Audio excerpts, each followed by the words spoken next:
நீ படிச்சிருக்கலாம், நீ அபிஷேகம் பெற்றுக்கலாம், நீ ஆராதிக்கவளா இருக்கலாம், உனக்கு நல்ல எல்லா கிருபையும் இருக்கலாம். எந்த கிருபை இருந்தாலும் எந்த மனுஷனும் மேலான அதிகாரம் உள்ளவர்களுக்கு கீழ்ப்படிய கடவான். சொல்லுங்க, பக்கத்தில் பார்த்து, கீழ்ப்படிய கடவான்.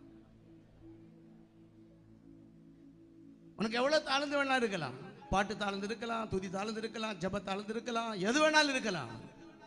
சபையில நீ எவ்வளவு படிச்சிருக்கலாம், எவ்வளவு பட்டதாரி இருக்கலாம், எவ்வளவு பணம் வாங்குறவனா இருக்கலாம், எப்படியா இருக்கலாம். ஆனா உனக்கு மேல வைத்திருக்கிற அதிகாரி ஊழியக்காரனுக்கு நீ கீழ்ப்படியாமல் இருந்தால் பைபிள் சொல்லுகிறது அந்த ஆசீர்வாதத்தை அவன் சுதந்திரித்துக் கொள்ள முடியாது என்று சொல்லி.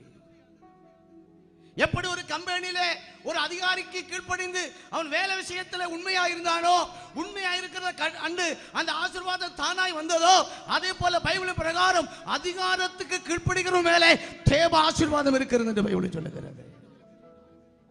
நீ நிறைய சபை ஜனங்கள் சபிக்கப்பட்டு இருக்கிறாங்க. சாபம் அவங்க நினைக்கிறாங்க ஊழியக்காரங்க சாபம் கூறுனாங்க. இங்க ஒரு நாள் சாபம் கூறுறது கிடையாது, ஆசீர்வாதம் கூறுகிறோம். உங்க வீடு நல்லா இருக்கணும், பிள்ளைங்க நல்லா இருக்கணும், நல்ல வசனம் தான் வருகிறது. ஆனா நீ ஏற்றுக்கொள்ள தன்மை இல்லைன்னா எப்படி ஆசீர்வாதம் வரும்? எந்த மனுஷனும் மேலான அதிகாரம் உள்ளவர்களுக்கு கீழ்ப்படிய கடவான். ஏனென்றால் கவனிங்க,